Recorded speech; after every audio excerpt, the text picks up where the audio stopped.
জালকাঠিতে প্রেমিকার আনা নুডলস খাওয়ার পর সজল দেবনাথ নামে এক কলেজ ছাত্রের রহস্যজনক মৃত্যুর অভিযোগ উঠেছে। এ ঘটনাকে কেন্দ্র করে এলাকা জুড়ে চাঞ্চল্যের সৃষ্টি হয়েছে।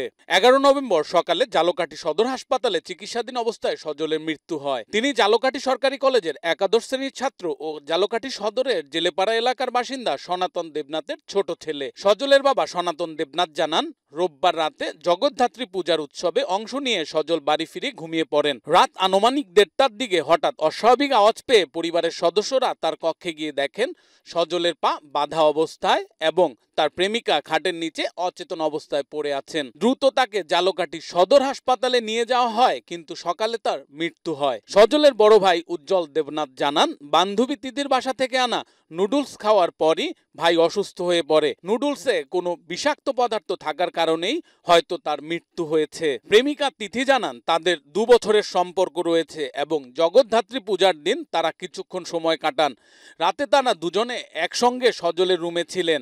ঘটনার দিন রাতে সজল নেশা করেছেন এবং নেশার কারণেই এমনটা হয়েছে।